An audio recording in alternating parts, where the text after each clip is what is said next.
예, 김한진 박사의 키워드로 알아보는 경제 이야기입니다. 김한진 이코노미스트 오셨습니다. 어서 오십시오. 네, 안녕하십니까. 키워드를 통해서 시장 흐름, 투자의 방향을 잡아주실 건데요. 오늘 첫 번째 키워드는 뭔가요? 화면 확인하겠습니다. 오늘은요, 아무래도 FOMC 얘기를 해야겠죠. 오리무중 FOMC.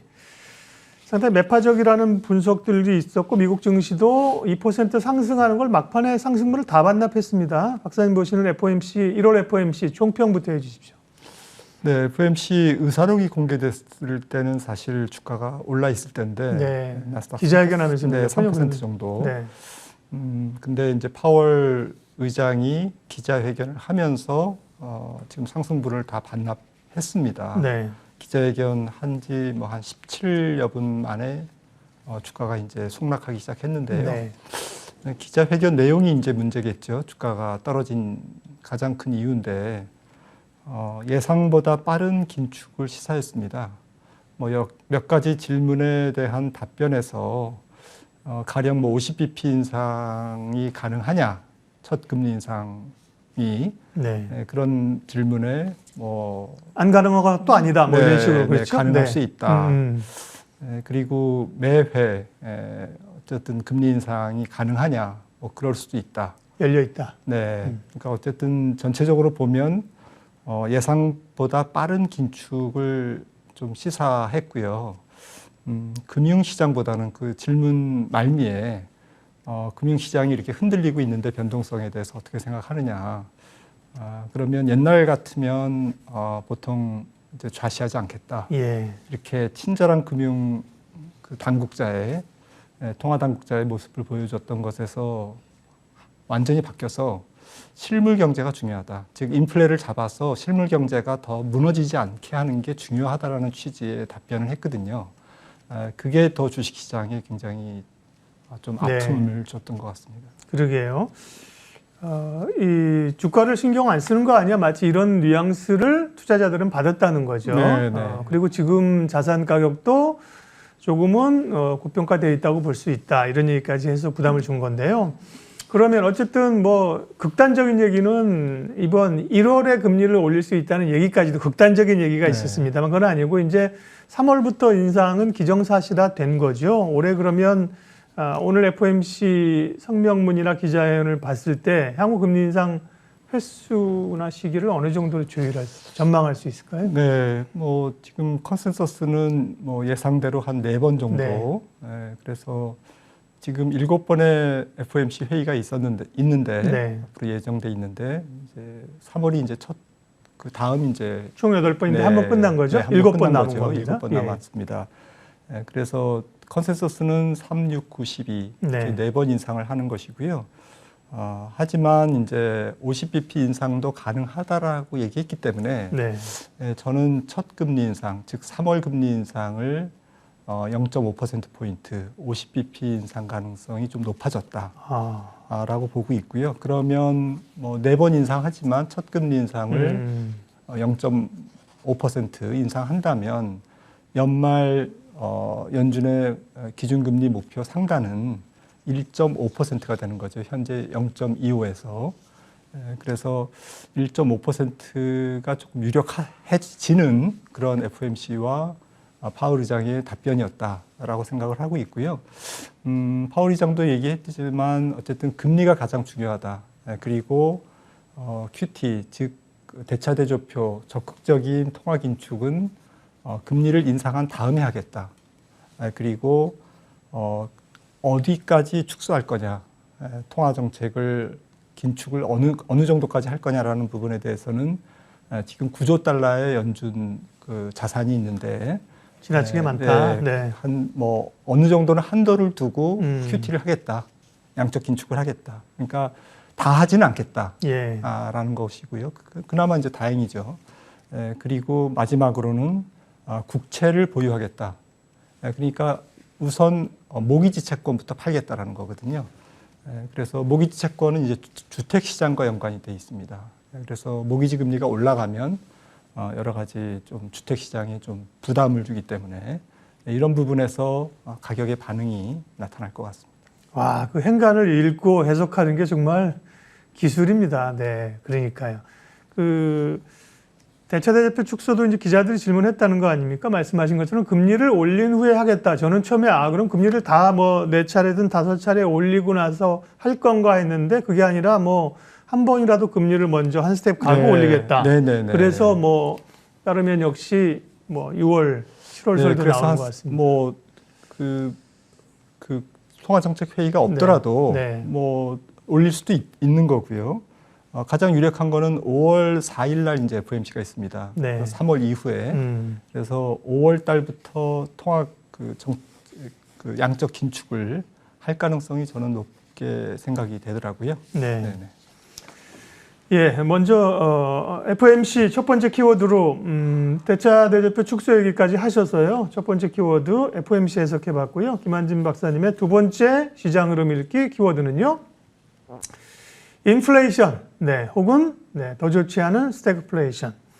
결국은 지금 다급해진 게 연준도 그렇고 이제 물가 때문이잖아요. 그렇습니다. 네, 물가에 대해 굉장히 좀 이번에도 걱정을 했었고 물가 관련된 얘기를 어떤 게 했는지 좀 얘기해 주세요. 네, 네, 물가에 상당히 열려 있다라고 얘기했습니다. 예. 네, 그러니까 사뭇 뭐 다른 기조죠. 네, 그냥 뭐 상당히 다급해진 네. 어떤 연준 통화 정책에 대해서 인플레이션에 초점을 둘 수밖에 없는 연준의 입장, 뭐 이런 것들을 강조했다고 볼 수가 있는데요. 아무튼 인플레가 상방으로 더 훨씬 튈 위험이 있다라는 것은 좀 강력한 통화 정책을 뭐 시사한 바고요. 그런 측면에서 지금 물가가 어느 정도 지금 심각한 건가라는 부분을 조금 뭐 곰곰이 생각해 볼 필요가 있는데 수요와 공급의 양면적인 요인 같습니다. 그러니까 임금과 물가의 조금 악순환적인 상승, 임금이 오르고 그게 이제 제품 가격으로 반영되면서 또 그게 또 임금 상승을 또 일으키고 그러니까 이 부분은 횡간히 공급 과잉 혹은 코로나로 인한 생산 차질 이런 일시적인 요인은 점차 개선되겠다라고 이제 시사했어요. 그 부분은. 하지만 한편으로는 임금과 물가의 스파이럴, 약간 악순환 고리가 있다라는 것은 하반기에 가서도 물가가 상당히 고공행진을 할 수 있다라는 것을 시사한 바거든요. 3주 후에 FOMC 의사록이 공개돼야 정확하게 알 수 있겠습니다만 예. 아마도 연준 위원들은 인플레이션이 올해를 지나서 내년까지도 조금 더 지속될 가능성이 있다라고 아마 회의를 하면서 그런 의견을 표출했던 것으로 추정이 되고요. 하지만 인플레이션 레벨이 낮아지는 것은 사실입니다. 지금 인플레이션, 뭐 지난 12월 미국 소비자 물가가 7%거든요. 이 7%가 올해 계속될 리는 없죠. 기준은 한 2% 잡고 있는 거죠. 네, 연준이. 그래서 이제 비행기가 하강하듯이 착륙하듯이 물가도 이제 서서히 착륙하는데 이게 곤두박질 치면서 착륙할 거냐, 서서히 고도를 낮추는 이제 인플레이션 안정이냐라는 부분에서 조금 서서히 좀 전짐적으로 그래서 그렇게 인플레이션이 안정되는데 문제는 연말까지도 물가 목표 연준이 기준으로 하는 통화 정책을 긴축으로 가느냐, 그냥 뭐 긴축을 조금 멈추느냐의 어떤 그 기준점이 되는 근원 물가 2%를 연말까지 충족하지 않을 가능성이 높다라는 쪽에 의견을 파월 의장이 뭐 직접적으로 언급한 건 아니지만 그런 전체적으로 종합해 보면 연말까지는 연준이 통화 긴축을 할 수밖에 없겠구나. 라는 쪽으로 지금 해석을 할 수 있겠습니다. 당초에는 이제 이게 코로나로 인한 공급망 쇼크, 공급 쪽에서의 충격인데 금리를 올려서 수요 측면을 자극하는 그런 정책이 잘못되는 것 아니냐 이런 우려가 있었는데 근데 사실 공급망도 그렇지만 말씀하셨지만 임금이 오르면서 사실은 임금 상승, 임대료 상승이 높기 때문에요. 수요 측면을 잡는 것도 일견 맞는 것 같습니다. 그래서 글로벌 공급망 현상에 따른 이 인플레이션이 하나가 풀려야 되잖아요, 먼저. 이게 좀 언제 풀릴까 궁금합니다. 뭐 저는 그 부분은 서서히 풀릴 것 같습니다. 예. 왜냐하면 오미크론이 변수지만 하반기에 어쨌든 생산 차질, 유통 차질 이런 부분들은 상당 부분 해소되지 않을까. 이 부분이 만약에 안 떨어지면 연준은 더 긴축을 할 수밖에 없는데요. 네. 그리고 이제 경기 자체를 위협하겠죠. 생산 차질이 계속되니까요. 그래서 이 부분은 좀 공급망 병목 현상은 조금 해소될 것으로 저는 기대하고요. 네. 그런 것을 종합적으로 고려했을 때 올해 물가가 미국 기준으로 한 3%대 중반 정도를 이제 예상하고 있는 거죠.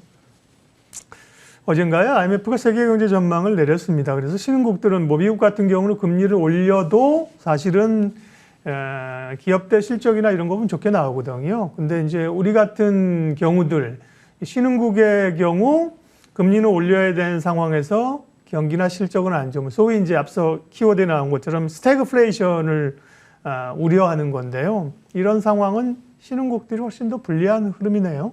맞습니다. 네. 그렇지 않아도 뭐 코로나 이전부터 K자 경기 회복이다, 경기에 차별하다, 선진국과 신흥국에 기울어진 운동장이다 네. 이런 얘기를 많이 했는데요. 코로나19를 거치면서 이런 부분들이 또 기축통화국인 선진국의 경기에 조금 더 이렇게 좀 유리하게 작용된 측면이 있는 것 같습니다. 그리고 돈을 많이 풀었고요.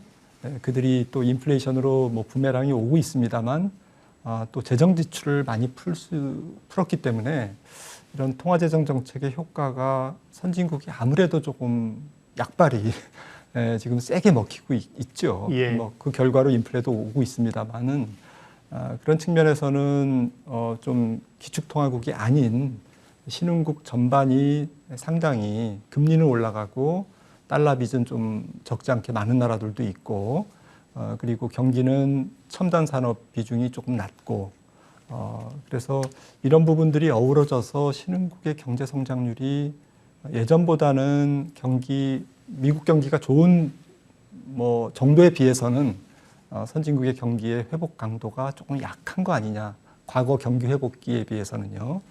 그런 측면에서 달러 강세가 약간 강보합이 지금 진행되고 있기 때문에 이런 상반기까지는 조금 신흥국이 경기도 조금 부진하고 선진국보다 달러도 조금 약간 올라가고 그러니까 신흥국 통화 가치는 조금 하락하고 이러면 자금의 물꼬가 외국인들이 신흥국 주식시장에서 이렇게 조금 쉽게 플레이를 하기가 어렵습니다. 그래서 좀 보수적인 스탠스, 뭐 팔고 나가는 펀드도 있을 거고요. 지금 엊그제처럼 뭐 대만, 인도, 한국에서 지금 팔고 있는데 이런 측면의 어떠한 그 신흥국 경제의 좀 불리함이 존재하는 그런 상반기일 것 같습니다. 네, 변동성 장세 시장을 읽는 세 번째 키워드는 뭔가요? 보여주십시오. 세 번째 키워드는요. 후폭풍이 무섭다. 이거는 뭐 제목만 봐서는 뭘 말씀하시려고 하는지 잘 감이 안 오는데요. 네. 네, 일단 지금은 인플레이션에 집중하고 있지 않습니까? 네. 근데 결국 인플레이션이 어떤 경로를 통해서 주식시장에 부담을 주는지, 물론 이제 실질 임금의 하락이라든지, 뭐 경기를 조금 안 좋게 만든다든지 이런 측면도 있지만, 그러니까 주식시장에 대한 영향을 지금 말씀하시는 거죠? 뭐 기업의 원가 상승이라든지 이런 부분도 있지만, 좀 직접적인 영향은 금리 상승이거든요. 시장 금리의 상승. 그러니까 미국채 10년물이 어제도 이제 많이 튀었는데 이런 부분들이 이제 상반기에 올해 이제 쭉 연준이 긴축을 해나가면서 금리를 인상하면서 통화 정책에 민감한 2년 만기물도 올라가겠지만 어제 많이 튀었습니다. 10년물 저희가 조금 벤치마크로 표준으로 삼는 이 10년물도 지금 1.8 뭐 이런 정도인데 어제 FOMC 끝나고 많이 올리죠. 87인가 88까지 올랐습니다. 근데 상반기에 물가가 조금 올라간다라고 가정하면 이 10년물 금리가 2.5% 정도를 터치하고 혹은 그 이상으로 올라갈 수도 있다라고 봅니다. 왜냐하면 2018년, 19년 같은 경우에도 평균 금리가 한 2.5% 정도 됐거든요. 근데 그때에 비해서 지금 물가가 높기 때문에 조금 금리 상승의 압박이 계속되면서 이 불확실성이 해소되는 한 3월 달 FOMC, 3월 중순 이후가 되면 예. 이제 금리에 대한 스트레스가 조금 줄어들 것 같습니다. 네, 그 전까지는 네. 금리 상승이 좀 폭풍일 것 같습니다. 근데 뭐 안 좋은 거는 정도의 차이지만 선진국이나 신흥국이나 마찬가지인데 유독 외국인들이 국내 증시에서 이렇게 주식을 많이 파는 이유는 어디에 있는 건가요, 그러면? 뭐 복합적이죠. 앞서 말씀 나눴던 네. 이제 신흥국 전반에 대한 뭐 한국 증시가 아주 나빠서라기보다는 전체적인 위험 관리 측면에서 포지션을 좀 축소하는 네. 이런 측면도 있고요. 또 한 가지는 뭐 작년 이후에 대형 뭐 신규 상장이 많았지 않습니까? 이런 부분에 대한 조금 우려 이런 것도 없지 않아 있을 것 같은 생각을 저는 해보고 있습니다. 네. 국내 시장 얘기를 하셨으니까 오늘 이제 LG 에너지 솔루션이 상장을 했는데요. 뭐 상당한 변동성을 가지고 있는데 그로 인해서 수급 문제는 이제 조금 개선이 되는 것인지 아니면 또 줄줄이 대기하고 있는 기업 공개 IPO 때문에 여전히 수급은 부담스러운 것인지 LG 엔솔을 포함해서 네, 시장 전략 좀 주십시오. 네, 전체적으로 작년부터 신규 상장 종목이 상장 초기에는 굉장히 뭐 열광했지만 네. 그 이후에 이제 계속 흘러내렸기 때문에 주가가 조금 뭐 상장 초기에 공모 희망 공모가 혹은 시초가에 대한 의구심이 시장에서 좀 생긴 것 같아요. 과연 이렇게 비싸게 상장되는 게 맞을까라는 부분들이 좀 있는 것 같고요. 희망 공모가 기준으로 작년이 20조, 뭐 실제로는 수급 부담은 2~3배죠. 그리고 올해 뭐 예상되는 게 희망 공모가 기준으로 30조인데 역시 수급 부담으로 2~3배입니다. 그래서 이런 부분들이 지난해 이후 대형 IPO로 인한 수급 부담이 시장에 깊게 깔려 있고 주름살을 좀 주는 것 같거든요. 반면에 미국 시장은 사실 자사주 매입 소각을 통해서 네. 계속 주주 친화적인 정책을 작년에 이어서 하고 있습니다. 뭐 재작년도 그랬습니다만 그런 거에 비해서는 미국 증시에 비해서는 한국의 주주 환원율이 한 3분의 1 정도 수준밖에 안 되거든요. 지금 네. 뭐 배당이라든지 자사주 매입 소각이요. 이런 측면에서 좀 코리아 좀 뭐 약간의 그 디스카운트가 코리아 프리미엄이 오히려 좀 올라가야 되는데 오히려 조금 누르는 그러한 역할을 하고 있는 것이 아닌가 생각이 돼서 보다 더 주주 친화적인 어떤 기업들을 발굴하고 그런 정책을 조금 권장하고 또 그런 주식들에 자금이 좀 몰려서 착한 기업들, 주주에게 착한 기업들을 좀 칭찬하는 네. 그런 한 해가 됐으면 좋겠습니다. 네. 그 무분별한 물적 분할, 무분별한 기업 공개. 그래서 개인 투자자들이 다 피해보고 나서 원성 소리가 깊어지고 뉴스 나면 그때 이제 정책 당국이 뭐 검토하겠다 이렇게 뒷북 치지 말고요. 항상 정책이라고 하는 게 선제적으로 가야 되는 거잖아요. 투자자들을 좀 제대로 투자할 수 있는 환경이 좀 마련되기를 기대합니다. 키워드로 보는 경제 이야기 김한진 이코노미스트 함께했습니다. 박사님 고맙습니다.